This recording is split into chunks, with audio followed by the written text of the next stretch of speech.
Delegation, I find, is the single word in the clarify step, maybe in the whole of the GTD core model, that carries more baggage than any other.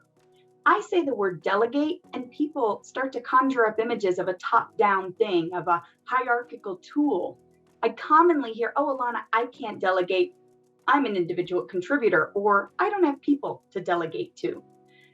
I thought today I would demystify delegation. I'd talk about why delegation is not a dirty word. In fact, delegation used smartly can be one of the most powerful productivity tools in our toolbox.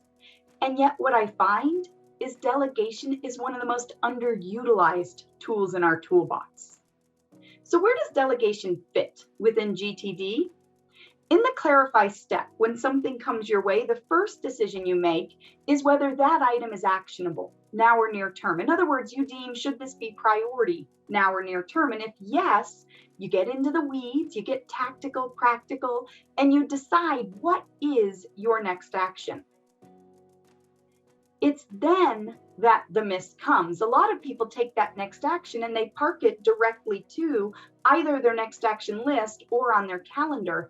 They miss entirely the key question: is this best use of my time? Am I the best person to do this item? They miss the question that gives them the opportunity to delegate. Delegation is just an appropriate ask for help. And as such, it can travel any direction in your personal or your professional worlds. Let me give a few examples. If I come home from a trip where I've seen a client and I have a handful of receipts, I'm going to delegate to my accounting team. In other words, I'm going to appropriately ask their help getting reimbursed because it's their role and accountability appropriate to take that next action. I can delegate upwards as well. If I have a set of priorities and I'm juggling, okay, which of these is most critical?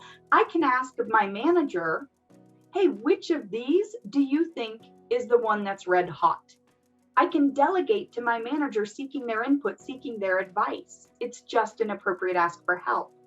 And of course, if I do have direct reports, I can delegate to the persons on my team, leveraging their subject matter expertise, their roles and accountabilities to get those next actions to complete. Delegation is just an appropriate ask for help. It's you giving thoughtful consideration to whether it's best use of your time and energy to get that next action complete, or whether you can appropriately reach to someone based on their subject matter expertise, their set of accountabilities, whether you can appropriately ask for help.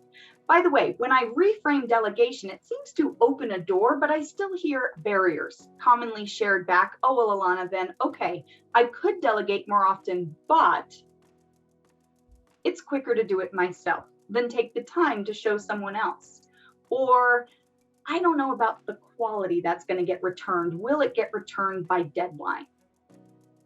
Hey, for all of those reasons, it may be that you can delegate, but you choose smartly not to.